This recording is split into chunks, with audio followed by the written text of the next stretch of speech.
And we are back, ladies and gentlemen, boys and girls of all ages. We are back. We are what we're back to. First of all, we're back with another YouTube video. Second of all, we're back with another Alex Bale reaction video. Third of all, we are back with another Alex Bale SpongeBob conspiracy reaction video. So let's hop into it. I'm gonna usually I will be on this side and then have the video up on this side, but today I'm gonna be up on this side and have the video up on this side. So let's just get started. All right. Yeah. Is there any ads? Yes, there is. Yeah. 1877 cars for kids. So wait. All right, let me go to full screen. All right. 3, 2, 1. So the continuity with King Neptune is a bit of a mess. There are 2 different King Neptunes. There's a King Poseidon. There's 3 different royal palaces. 2 of them are called the City of Atlantis, but there's also a 3rd unrelated City of Atlantis. It's confusing to say the least. But there is actually a way to explain how all of this is intentional and connects together. This is a story of power, deception, and betrayal. This is the Neptune Theory.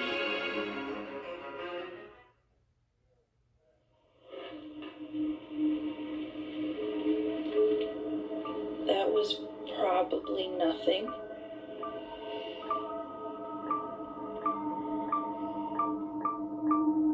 There's no tension, the pacing is slow, it fundamentally fails as a film. Alex, go back to making SpongeBob Theory videos. No one wants to see your awful horror films. Damn. Your host, the one and only cynical critic, and remember to stay cynical.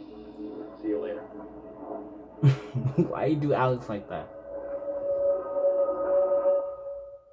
And we're back! What's up? I'm your host Alex, the SpongeBob guy, back with another SpongeBob conspiracy. I've said it before, but the overwhelming support for these videos is insane. So, I'd be stupid not to make more. I mean, everyone loves them, right? Hello, fellow truth seekers. It's Conspiracy Carl here. Welcome back to The Awakening. I have been awakened myself to the immense lies of this person right here. This liar, Alex Bale. Well, almost everyone. So I showed a bit of this conspiracy guy's reaction in my last video, and apparently he didn't like that, so now he's claiming that I'm part of some giant Illuminati conspiracy. Somebody looks like they're a puppet for the Illuminati. Yes, you sir, have been inserting secret messages into your videos.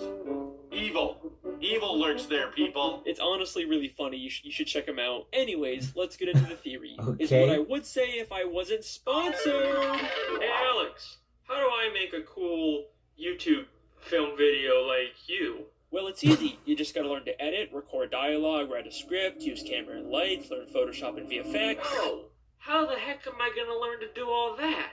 Oh, you gotta Skillshare. Let's go to Skillshare. Skillshare is an online learning platform that offers thousands of different classes where you can learn filmmaking, editing, Photoshop, and pretty much anything. And you can watch all of Skillshare's videos without any annoying ads interrupting. Boy, I sure hate when that happens. I'm thinking about getting into bird watching, so I'm taking bird identification for beginners. That bird has a conical-shaped bill. Thank you, Alfred Curling. The first 1,000 people to go to the link in the description will get their first month free. Just be careful not to learn too much. Wow, this is so great. I'm learning so much. That's maybe too much. That's a northern Was that a royal SpongeBob? flycatcher. You can tell by its fan-like crest and long bill. Now on to the theory.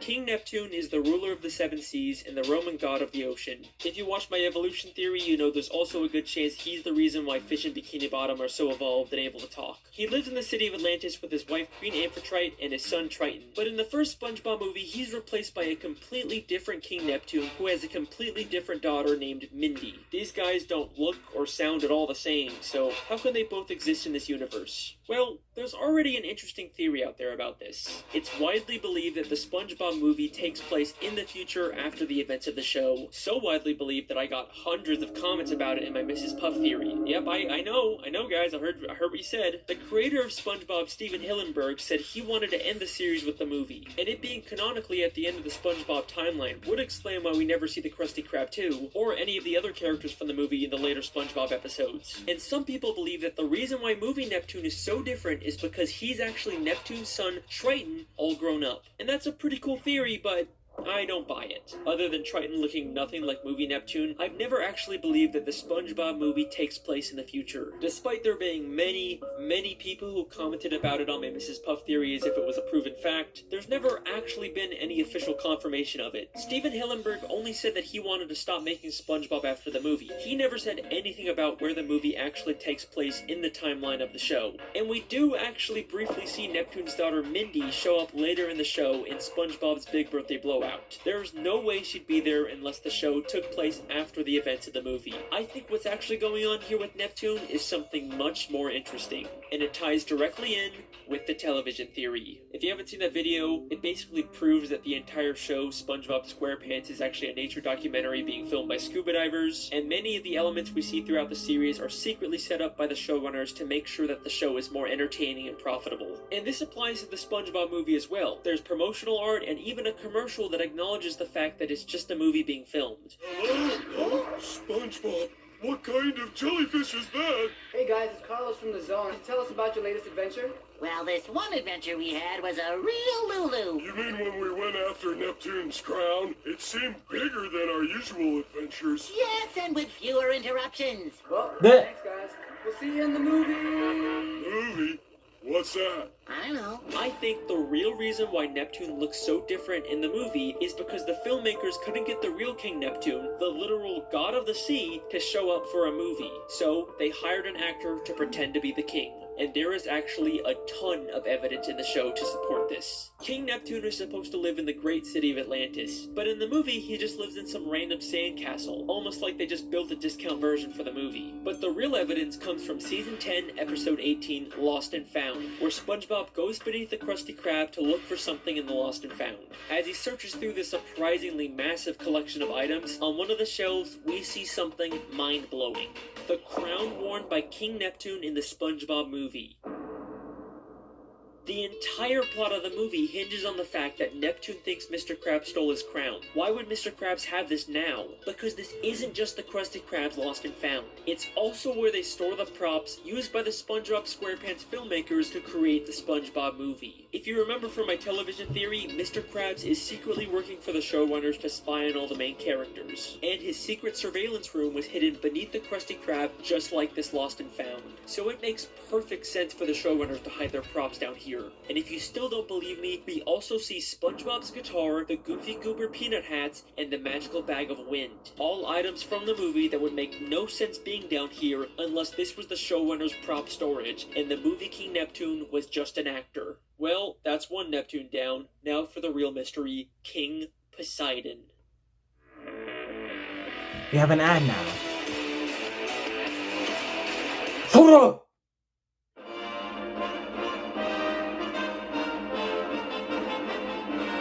In the third SpongeBob movie, Sponge on the Run, the King of the Sea is yet again replaced by a new character, King Poseidon, the Greek god of the ocean. He actually does live in the city of Atlantis, except instead of the ancient royal architecture, it's a giant casino designed to make money. It'd be easy to say that these are just two separate kings that rule different areas of the sea, but they both claim to be the ruler of the seven seas. So how can two different characters both be the king of the same seven seas? The answer to that question actually has to do with a place called Camp Coral. Throughout the third SpongeBob movie, we keep cutting back to flashbacks of a younger SpongeBob and all the other characters when they all went to summer camp together.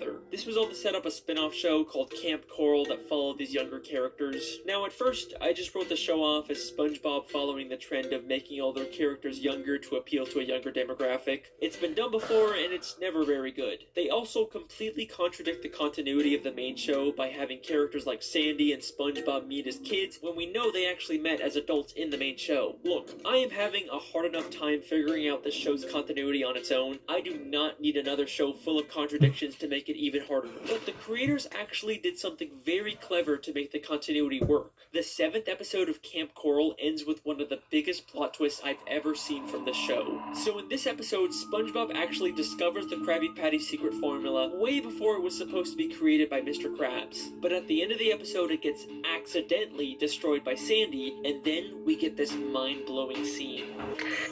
This is Little Cheeks calling Big Cheeks. Come in, Big Cheeks. Over. Affirmative, Little Cheeks. This is Big Cheeks receiving you from the future. How are things going in the past? Your plan worked perfectly. The formula burned out before Mr. Plankton could nab it.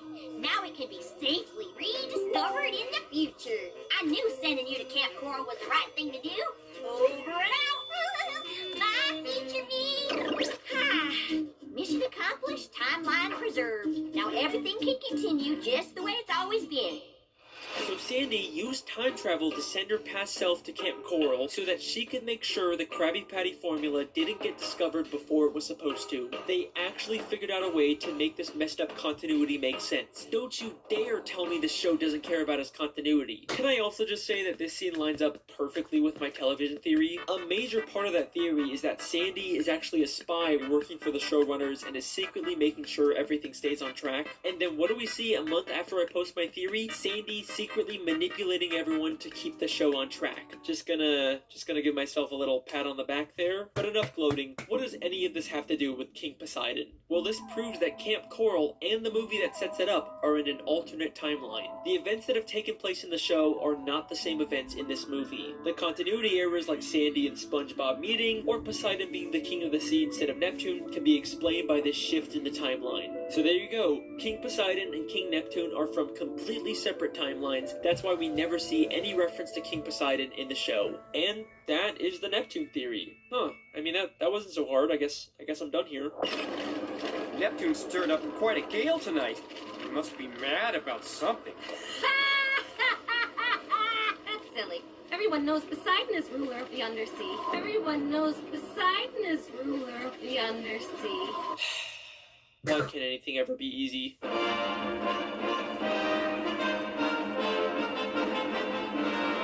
This is the clip that really made me decide to make this theory. The beginning of Season 5, Episode 19, Spongehenge, shows two fish arguing over whether Neptune or Poseidon is the real ruler of the sea. It's like the creators are directly telling us that both of these characters somehow exist in the same timeline, and it's our job to figure out how the puzzle pieces fit together. So, let's take a look.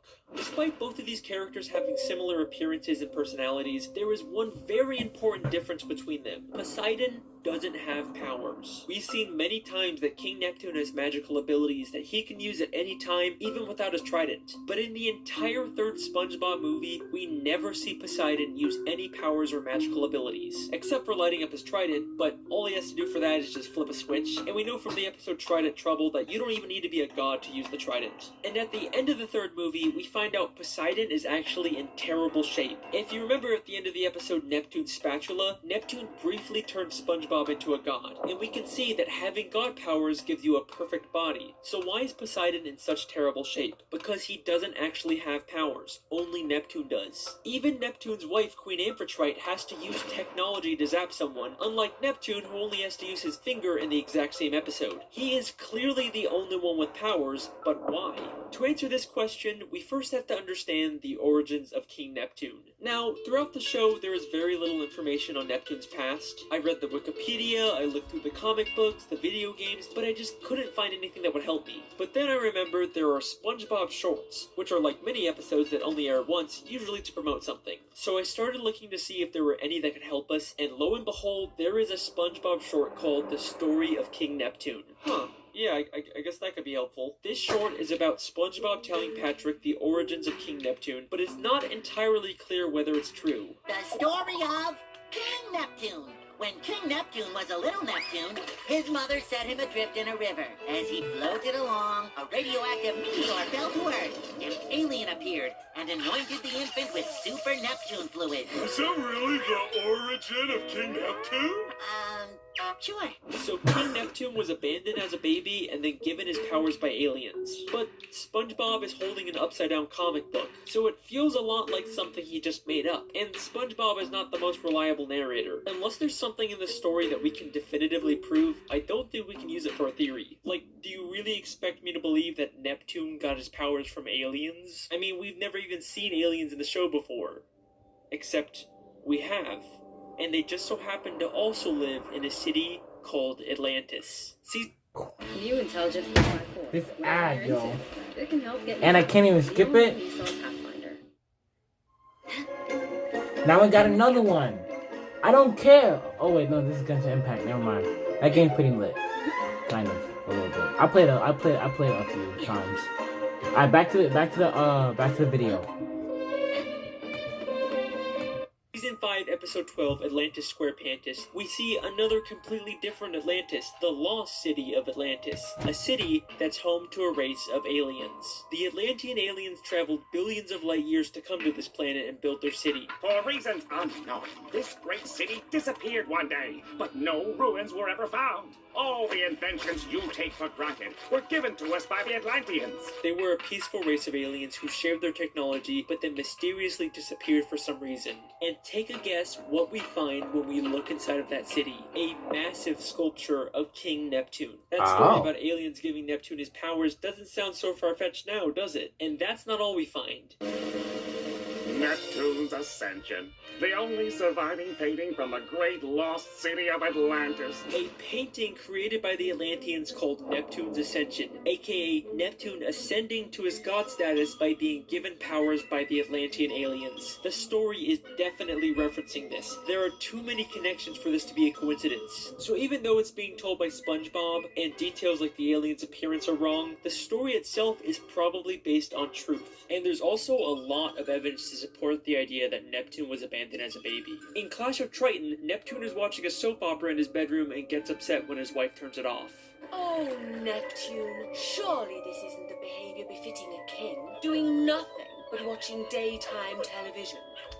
Wait! Rochelle was just about to meet her biological parents. In the soap opera, Rochelle was just about to meet her biological parents. Maybe the real reason why Neptune's so invested in the soap opera is because he's never met his biological parents either. There's even tissues on the table next to him as if he's been crying. And the idea that Neptune was abandoned as a baby works perfectly with the mythology in the show. Neptune is the Roman god of the sea, but he is the only reference to Roman mythology in the show. Everything else we see is from Greek mythology. In the episode Trident Trouble, we see a Greek chorus. Behold, we're the Greek chorus.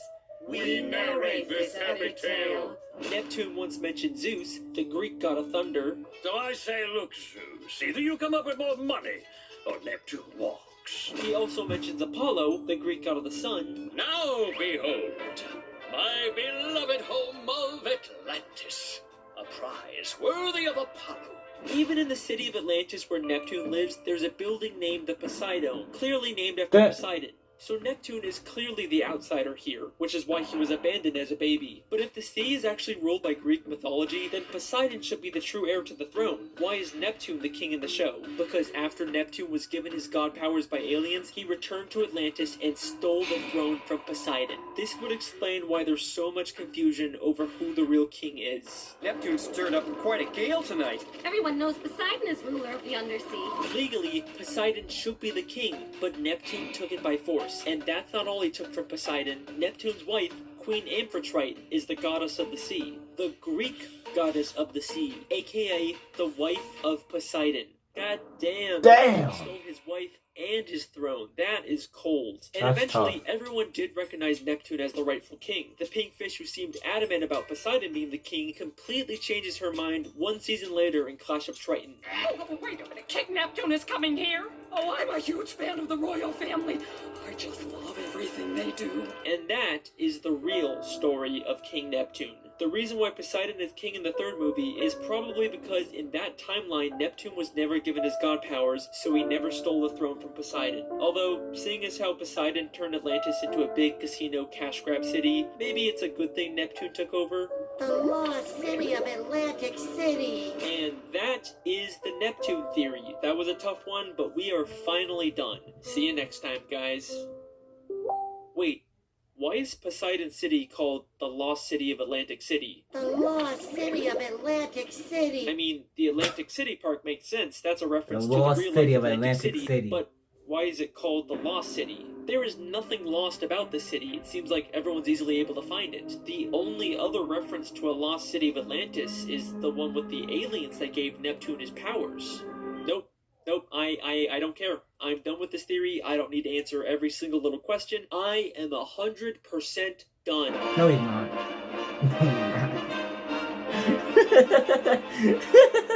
Fine, okay? One more quick part just to tie up all the loose ends, and then I am done.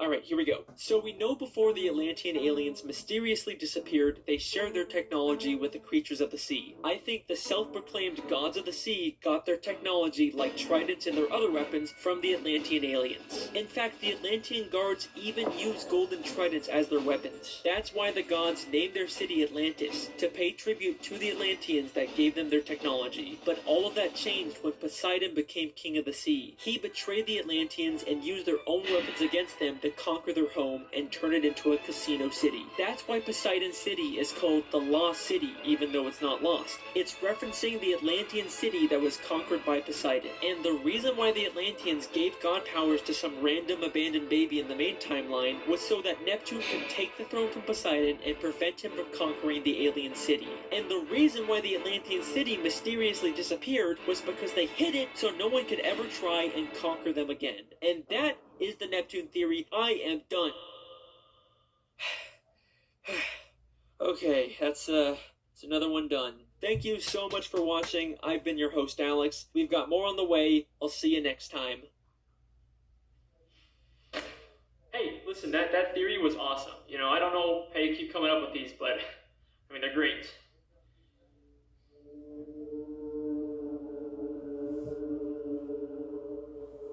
And listen, you were totally right, you know? The people want SpongeBob theory, so who am I to ignore them? So, thank you.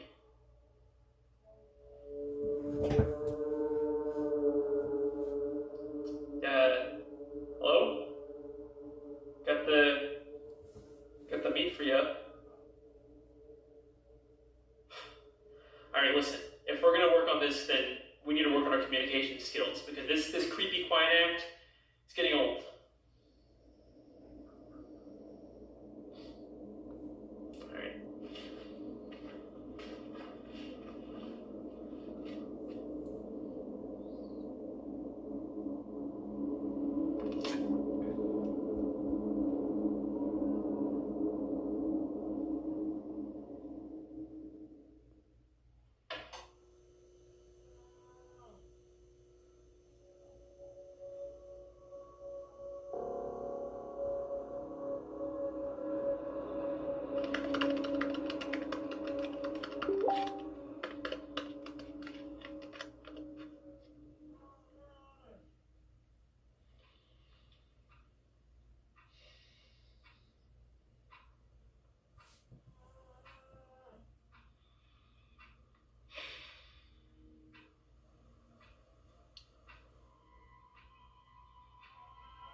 Why are you on my ceiling? My boy, you have done well. But if we are to continue our work, I will require something more.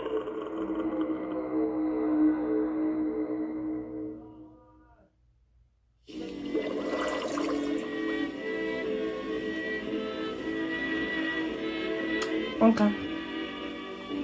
Okay. sure I finished the whole video. All right. This sparkling water is... Shut up. Okay. That don't mind my room. Don't mind my room. Don't mind my room. Don't mind. Oh, I should have had the light on. Y'all was seeing me in the dark all this time. I'm not recording that again. Yeah, let me finish up this fast because people be saying that my video is like over 30 minutes long and it's already like 24 minutes in. So, yeah. So, oh my god, I'm glad they started yelling now instead of 5 minutes ago. Anyway, I like the theory, you know, the different Neptunes. Well, really 2 Neptunes and 1 Poseidon. But I like how like they was talking, like how Alex Bell was talking about different timelines and all that, because like, you know, we just came off of that that Marvel Loki series on Disney Plus, and we saw the end of that. Spoiler warning if you didn't. We got the multiverse now, and it's gonna be madness, and we're gonna need the Doctor to help clear things up. That's all I'm about to say. So yeah. Let me get. I got a blueberry, raspberry, whatchamacallit, slushy at Sonic today. I'm still drinking it. But like, yeah, nice theory, Alex Bell. I would like for it to be like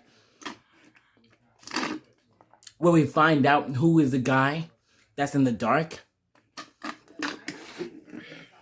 It would be dope. It would be like an evil twin, Long's brother or something like that, or like even a father or something like that. I don't know. But yeah, Alex Bell, nice theory.